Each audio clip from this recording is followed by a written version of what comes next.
What's up, everybody? Welcome in to a D&D Wednesday. My name is Rob Trujillo. I want to start with talking about Gen Con this past week. It's always been shocking to me. D&D is such a powerful brand that the fact that Hasbro tried all the wrong ways to monetize it was just really blew my mind. I think there are very easy and obvious ways to monetize the game, and I think they're starting to lean into them now. And with the announcements that they're making here, I think they're making good decisions in terms of how to. I'm fine with them wanting to make money. They run a company, they run a business, that's fine. A couple other creators, Sly Flourish is the one that's ringing in my head. They talk about, are they good stewards of the hobby as a whole, not just Dungeons and Dragons. And I think I'm okay with that being secondary for them. I would like it to be their priority, but I'm realistic and I know that that's not necessarily the case. But if you're going to focus on monetizing it the right way. Monetize it in a way that's good for the community. And like revoking the open gaming license was not good for the community. But putting out a video game that lets people try D&D in the comfort of their own home without having to set a game up, without having to go through and read a book full of rules, that's a great thing to do to help the community. And maybe you get a couple of those people to buy the player's handbook and find a game and go play, a full game, a full tabletop game because they played the computer game. Same thing can be said for the movie. Yeah, there were things in it that weren't exactly perfect. I know the rules lawyers came out against the druid shape-shifting into an owlbear. Yeah, there were a couple things rules-wise that weren't perfect. But if you can get some 10-year-old to be fascinated with the world and the things that you can do inside of it, and say to his mom, hey, can we go buy the starter set? Yeah, that's great. I mean, that's great for our hobby. So I think Baldur's Gate 3 was good. I think the movie was good. Even if they weren't perfect, it's not for the D&D nerds like me. It's for the people that you're trying to bring into the hobby.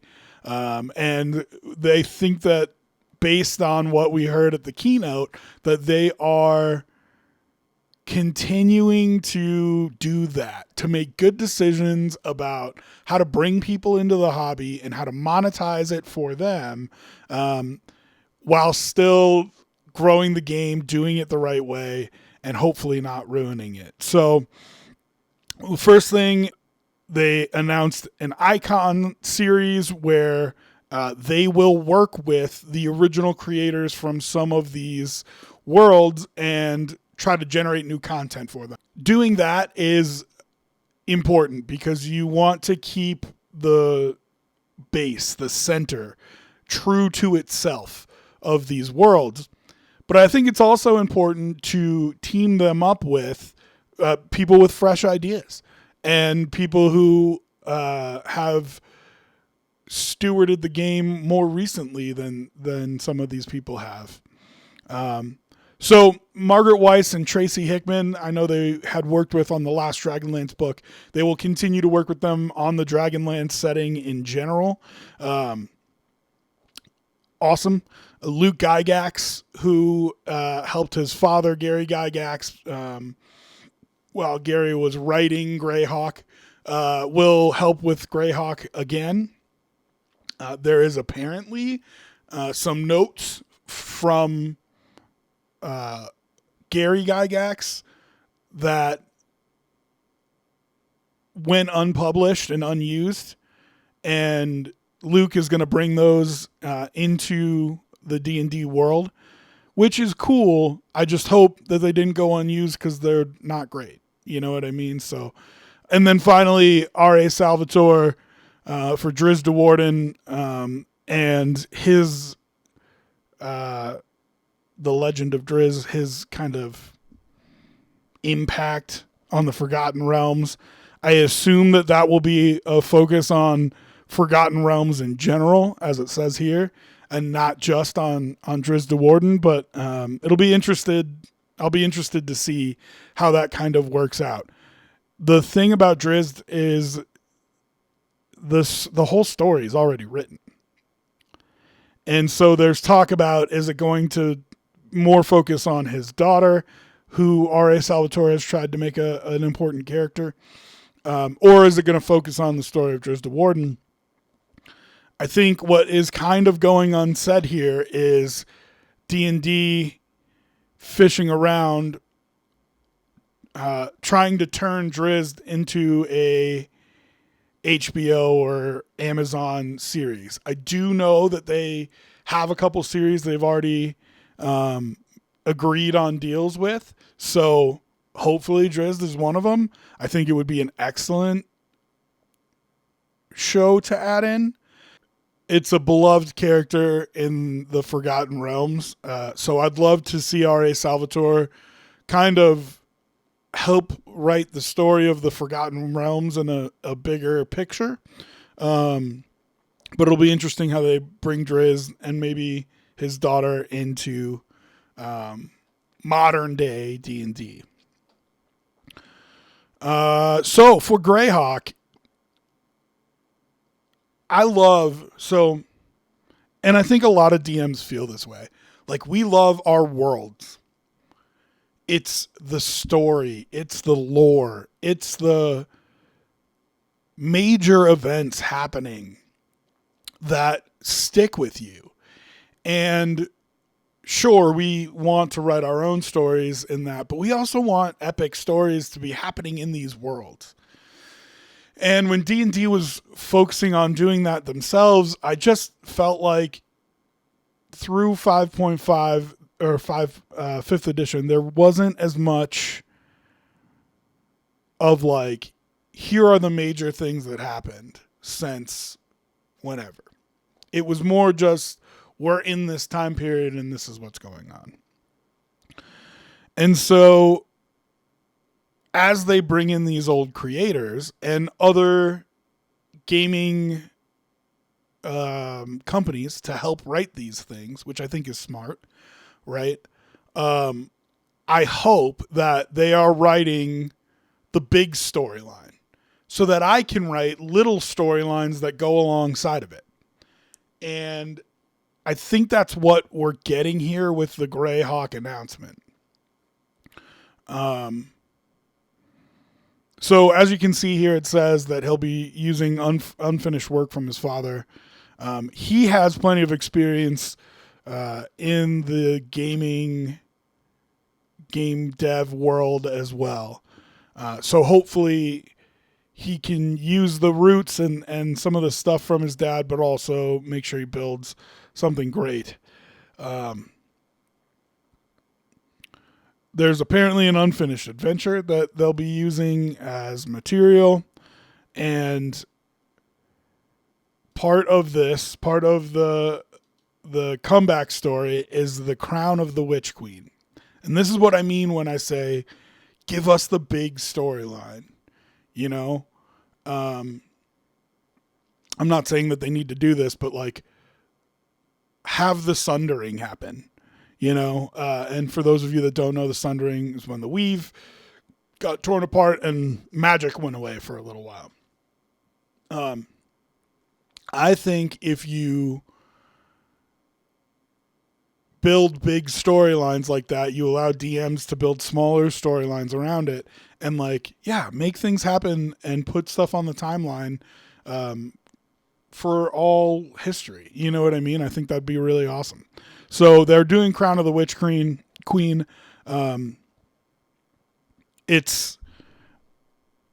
So they're calling it a villain-focused campaign. I'll be interested to see that. They haven't created a transcendent villain since like Sastam, you know, like all the villains that I read about in 3.5 were the same as the villains in 5e. And I do get it's important to let people be in the worlds that they love. But I also think you can introduce new villains and really kind of expand these worlds. And so instead of giving me another Strahd or Vecna or whoever, I hope they bring some new villains. So this is a villain-focused campaign where Drelniza, the vampire daughter of Igglewiv, the Witch Queen, a.k.a. Tasha.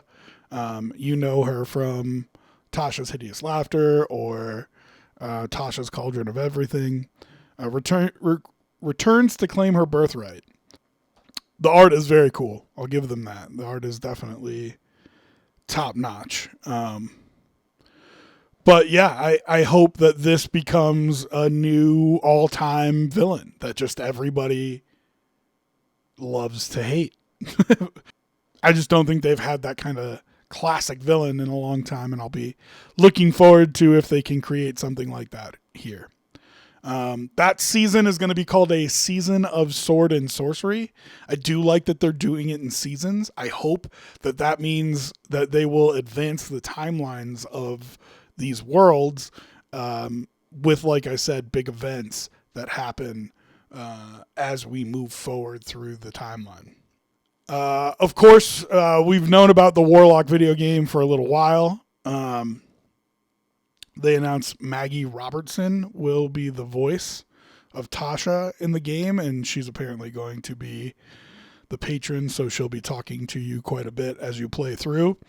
It's supposed to be a very dark game. This is D&D kind of embracing the more mature side of their content, which I am all for, and we can kind of talk about it here, but really we're going to talk about it when we get to Dark Suns.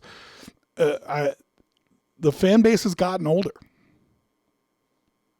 Just real simply. And so, you know, people who played when they were kids in the 80s and played AD&D or whatever, you know, they're in their 50s and 60s now. And when you went through 3, 5, and 4, you had a whole nother generation. And then when you introduced 5e in 2014, even the people who were kids then are now 25, 30. And so with proper warnings and making sure that you don't forget about bringing in that kid that's 10 years old that is mystified by the fantasy of it all, I think it's okay to build some darker, more mature themed worlds and games and movies and TV shows to cater to the fact that we're all older now. You know what I mean? And I think the age range of D&D in the past had been lower than it is now. I don't think older people in the 80s or 90s were, you know, getting into it as much as people who have had it around for their entire lives. So this Warlock game feels like a step towards that darker side. I'm excited for the video game. It's going to be a single player third person game, so it'll feel more like a Souls game, I think. But it just beckons the question of what is going to be the follow-up to Baldur's Gate 3. I know Larian doesn't want to make it. I know nobody else wants to make it because they don't think they can do as good of a job as Larian. They have to find a way to follow up that game and do it big time. I'm a big fan of Pillars of Eternity. I think maybe you go to those guys and say, hey, can you build Baldur's Gate 4? But it'll be interesting to see what it is they decide to do. Okay. On the mature content theme, Dark Suns finally returns. With Shadow Dark and the recent kind of push back to OSR games and AD&D and all that kind of stuff, I think the brutality of a world like Dark Sun is going to be a huge success for them. I think it's going to be welcomed back with open arms. And it'll be interesting to see how much of the newer player base is interested in a world like Dark Sun. But I know it'll be a success because of the OGs who have just been dying for this to come out. Now, I did not play Dark Sun in a Dark Sun setting, but I did play in the time where it was viable. So I touched some of the themes and stuff like that, subclasses, all that. But I never actually played in a Dark Sun setting. I am psyched for it. I think it's just a really cool way to approach a world from a different angle. And I think that's what so many people like about Ravenloft. I think vampires are a lot more approachable, a lot more mainstream, and I think a lot of people accept that world more so than they will for Dark Sun. But I think part of the reason that people like a world like Ravenloft is because it doesn't feel like any other fantasy setting.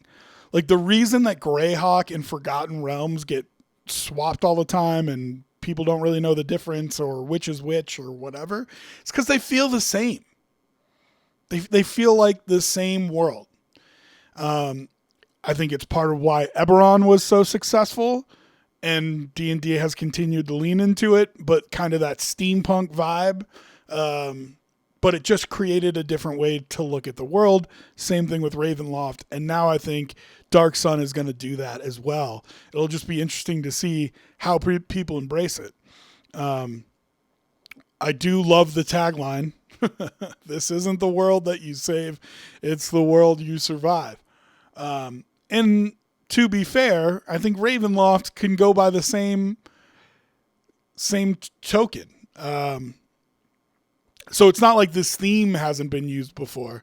It's just maybe not quite with this way. There are things that are touchy subjects in there. I, for one, at my table have never been one to shy away from them.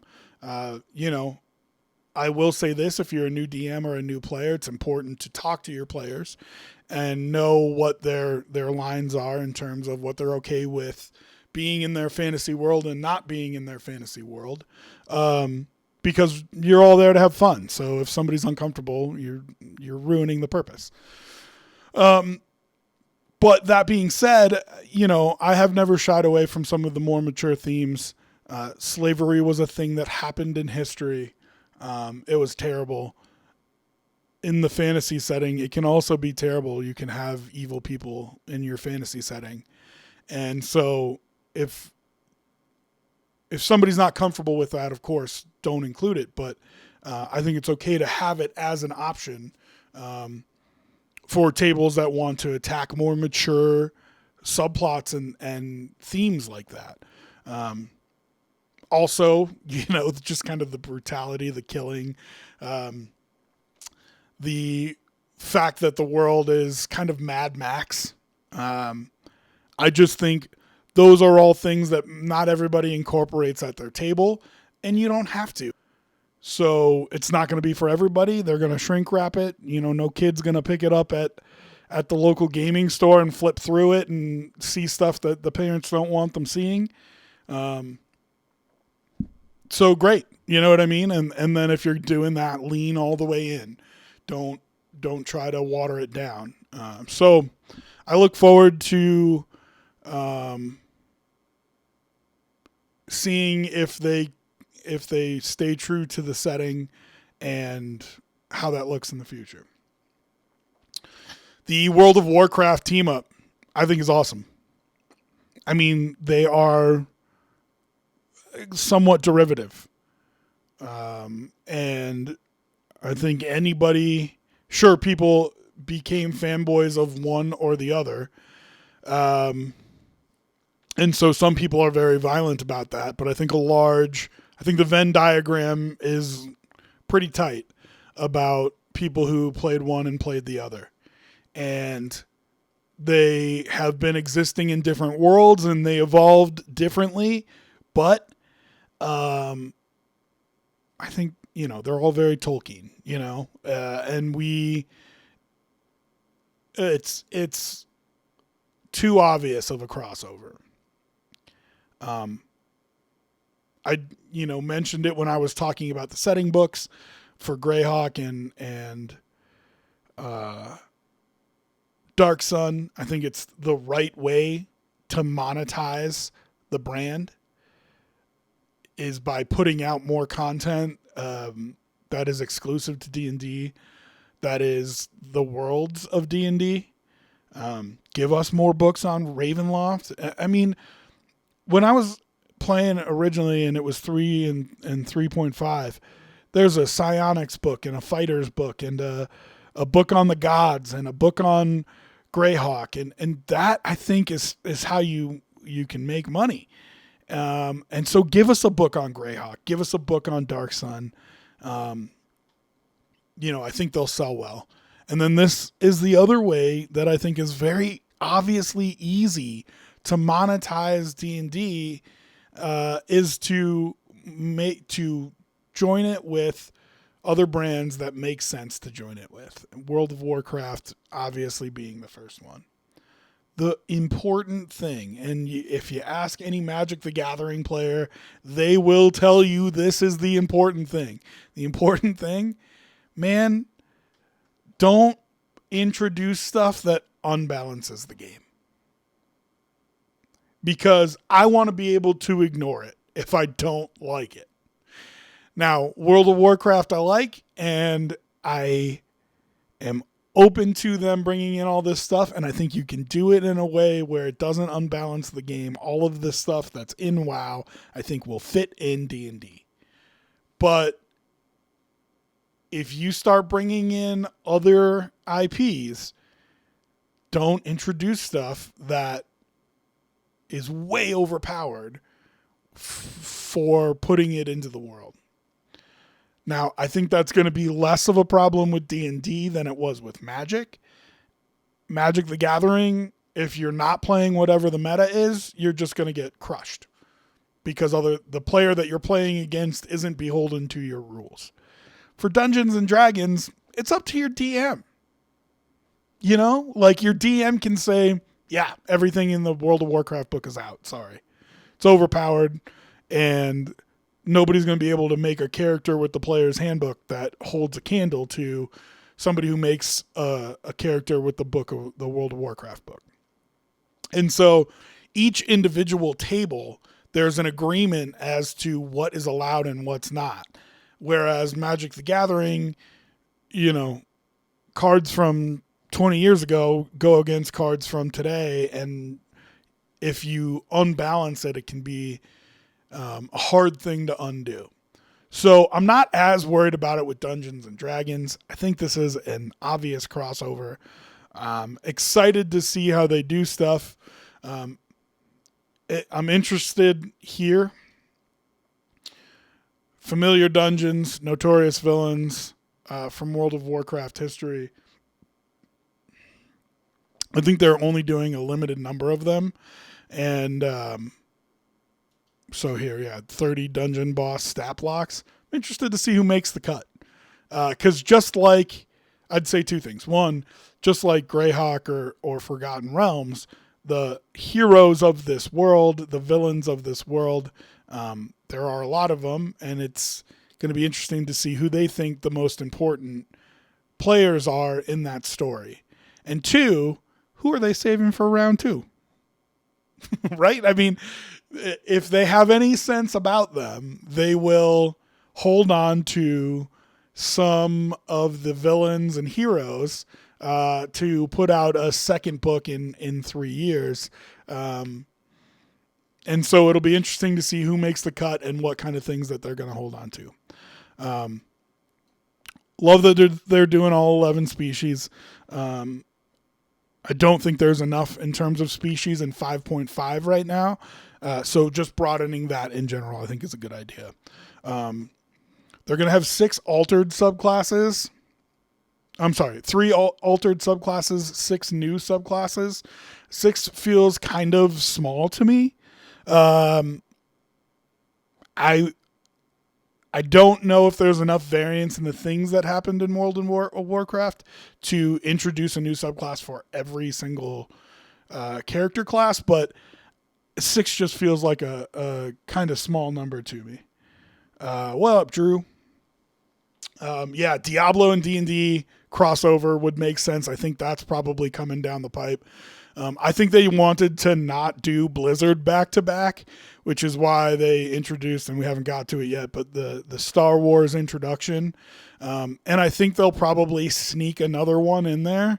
So I feel like Diablo might be a couple years down the road, but since they already have this working relationship with Blizzard, it feels like, yeah, Diablo will be coming down the path. The reason I think they picked WoW over Diablo, twofold. One, obviously WoW more popular. Not to say anything bad about Diablo, it's obviously incredibly popular. But I think that's part of it, is that, you know, WoW had such a wide appeal.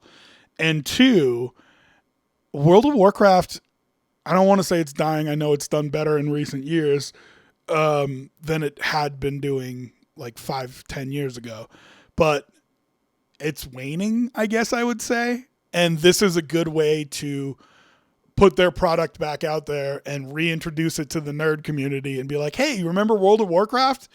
Maybe go sign in to your guy and see what's changed. You know what I mean? And if you build a Shadow Priest in WoW D&D, you might have the urge to go play your Shadow Priest in World of Warcraft. So that's why I think they picked WoW instead of Diablo to start with. But I think there are a lot of crossovers that just make a ton of sense that are very easy to do for D&D. The Witcher, I think, is going to be a crossover at some point. I wouldn't be surprised if they did like a Skyrim or an Elden Ring. Final Fantasy, I think they'll probably talk to at some point. And you can kind of look back to the Magic the Gathering collabs for people who they've worked with before, who they probably will bring into D&D. And of course, and I feel like they won't do this until they really feel like they've lost momentum in terms of 5.5, and they're not ready to introduce 6th edition yet. Lord of the Rings, right? There's been the One Ring is I think the current TTRPG for Lord of the Rings. They did a crossover with Magic the Gathering. I think when they feel like they really need a boost for D&D, they'll do a Lord of the Rings crossover as well. So there are just way too many IPs that make sense for them to go through. If they're only doing one a year, it's fair to say they probably only get to like 8 to 10 before they announce 6th edition. That doesn't mean that they won't keep doing it. But you know, it'll be interesting to see what else they bring in options wise for IPs that really fit. Back to the subclasses. So I'm interested to see what the 6 new subclasses are. I can promise you Death Knight and Shadow Priest are in there. A Warlock that functions more like the Warlocks in WoW, I think would be really, really interesting.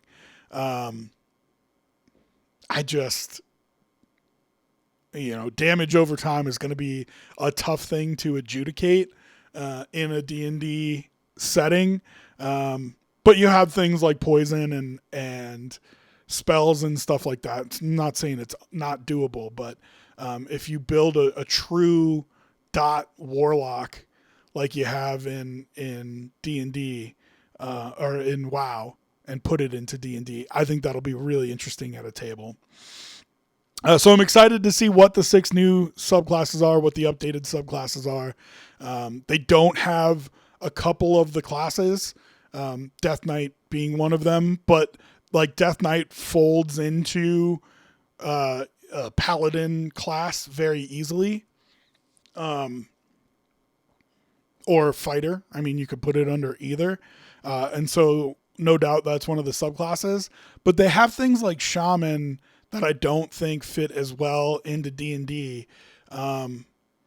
You could make it a druid subclass. You could make it a barbarian subclass. I know they've tried to do that with like the totem barbarians, but it's not quite the same. So I'm interested to see what they do. It'll be a lot of fun to kind of read through the book and see what the subclasses are. I think it's a terrific idea. 26 WoW magic items, including artifacts. Listen, I think this, just like I was talking about, what bosses make the cut. I feel the same way about this, man. What 26 magic items from WoW make the cut to get into the book? And, like I said about the bosses, sure, probably save a couple for book number 2. You know what I mean? But it'll be interesting to see. There's so many iconic magic items in World of Warcraft. I'm excited to see the 26 that they decided to put in. The 6 iconic WoW dungeons, I think if they put out adventures for the WoW dungeons, I think they're going to be a huge, huge hit. So I don't like that the Icecrown Citadel adventure is only going to be digital. I hope they rethink that and put it into a physical book. But my thought is that it is going to be a shorter one and some of the others might be longer ones. But Icecrown is kind of the number one, right? When it came to raids, it was WoW at its height. And so they might be looking to make that more of a easily accessible thing. But I hope that they make Icecrown Citadel a full physical book. 60 new spells. I think 5.5 is severely lacking in spell choice right now. So I'm all about that. 50 new monsters will be great. And then I think mounts are a big part of it. It's something that isn't in D&D very much at all.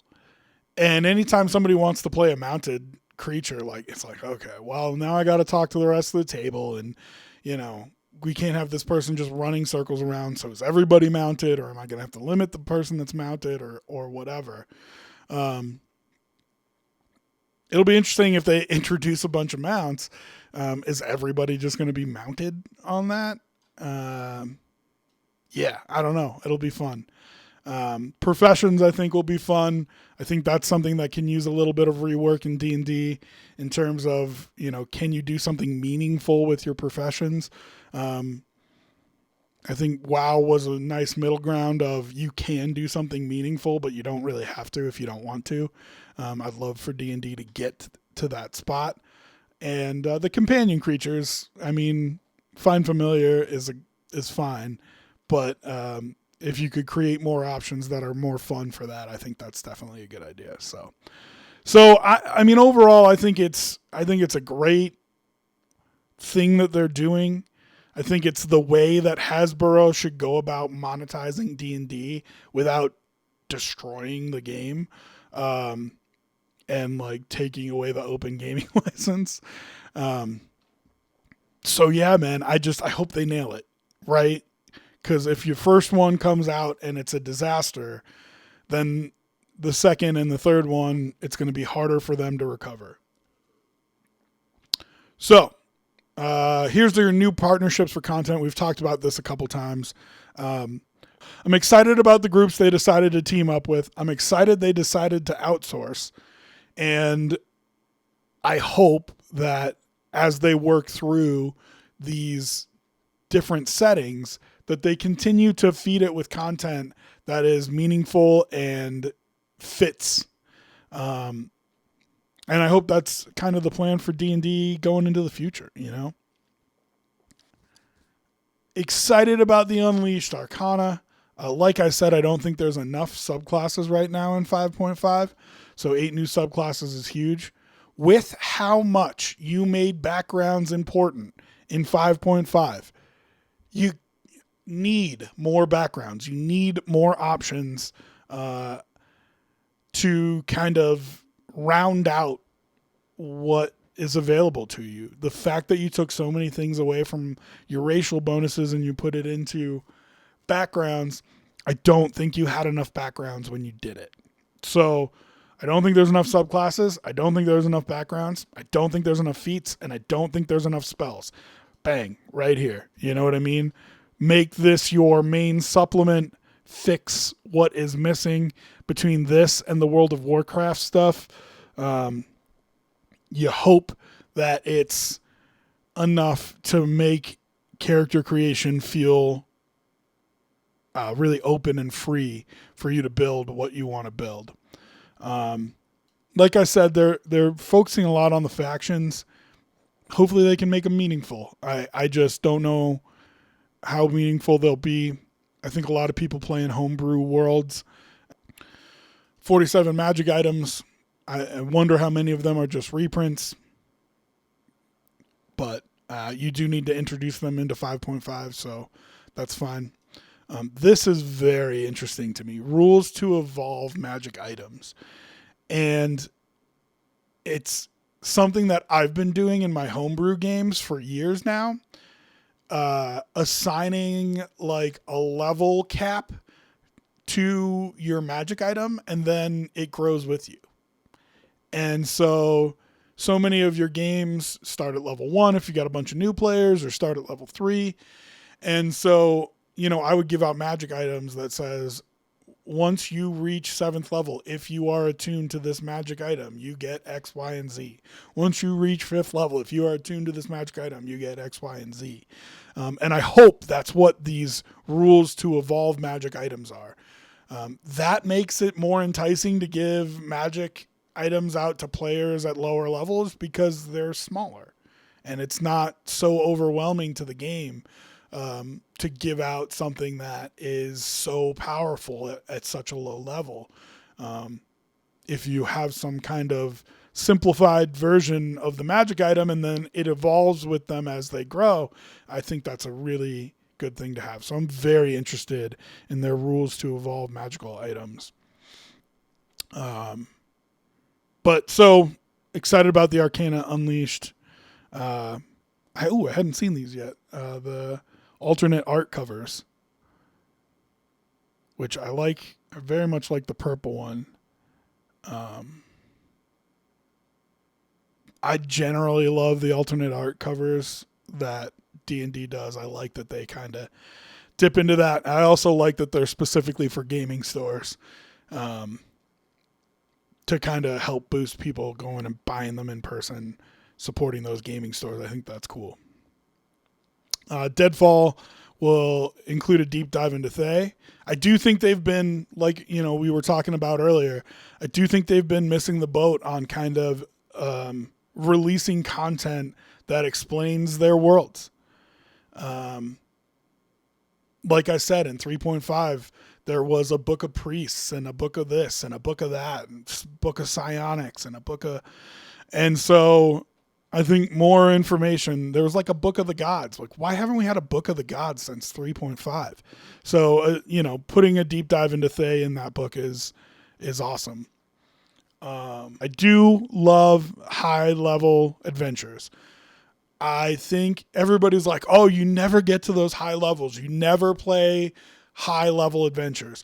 I think part of the reason that you never get to those high levels in D&D is because they don't put out content for them. A lot of times, like, if you look at, it's so uninspired, the upper levels of, D&D and character builds. I think they've worked on that and tried to change it with like epic boons and stuff like that. But I just don't think it's very enticing. Like, you get the cool stuff when you go from level 2 to 3, not from level 15 to 16. And so I understand it's harder to build that stuff because you have to make sure it stays balanced. But if you put out content for higher levels, I think you get people who play higher level games. I know people were upset with Eve of what was it, Eve of Ruin for the Vecna book? I think it's Eve of Ruin. I don't need to look it up.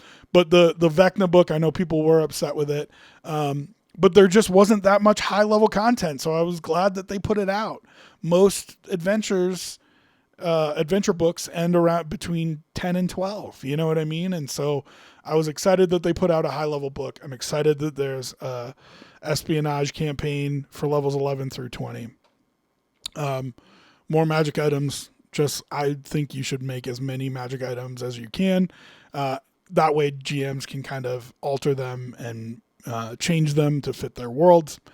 And extra friends and foes, great. Okay, a little bit more here with the announcements from Gen Con. We're almost all the way through. But the last thing that they talked about was the Season of Rebellion. This kind of caught everybody off guard. For the World of Warcraft announcements, it had broke. Like somebody had leaked it. This wasn't leaked, and I think it kind of caught everybody off guard. D&D and Star Wars working together. It'll be their second shot at Universes Beyond collaboration. Couple things I want to say about it. We don't have a ton of details though, so I'm not going to get too harsh about it. But as you can see, they've got the timeline here. World of Warcraft, their first Universes Beyond, is going to be late 2026. And then Star Wars, their second Universes Beyond, is going to be late 2027. So we've got a lot of time before this comes out. It'll be very important to me how they do this. If you ever played Starfinder, it was Pathfinder in the future. I think they need to be very careful if that's how they're going to build a Star Wars universe. Because then everything that you do in the future has to be tied to this Star Wars world. If you take it and make it just a completely separate book and a completely different system, I don't want to call it a different system, make it like a branch off of a game rather than adding its lore to the D&D world, I think you're in a better situation there. So it'll be interesting how they do that, and you'll get a little bit of a hint on how they handle WoW. Does it get added into the lore of the world of D&D? Or is it just like part of the multiverse and like, oh, you travel to Azeroth and you play a game there and it's not part of the lore of the world for D&D? I think that's probably how they'll handle it, and I do think they need to handle it that way. Some of the things that I am really interested to see how they'll handle, they do have ship mechanics for fighting on ships for like Spelljammer and for like pirate ships. I think they really have to refine that down. Starfinder, the space setting for Pathfinder, had really refined mechanics for essentially a second class that you took for what you did on a ship, whether it was piloting or running the computers or firing the guns or whatever. Essentially, you had like your class that was like your combat mechanics, and then you had a whole separate class that was your ship mechanics. And I think they're gonna need to build something like that for Star Wars, because I think a lot of people are going to want to do starship play. I don't think it's going to be as much combat in the sense that we know it for sword and board D&D. I think a lot of people are going to be wanting to fly bigger ships and get into big combats like that. And so I think it'll be really important how they bridge that gap. And then I think the adventures that they write for Star Wars are going to be very, very important. Like, I'm excited about the dungeons that they talked about for WoW, and that they're putting some of the raids in as like dungeons and adventures. But that's like a bonus to me. Like, I'm excited that they're doing it, but you could just take your WoW characters and play in any kind of dungeon. Because this world is so different, I think the adventures, the dungeons, the supplements that they write for a Star Wars collab is going to be really, really important. So, listen, it's going to be definitely, I think, more challenging than doing a World of Warcraft crossover. But I'm looking forward to see what they have and how they do it. So that was the Gen Con keynote.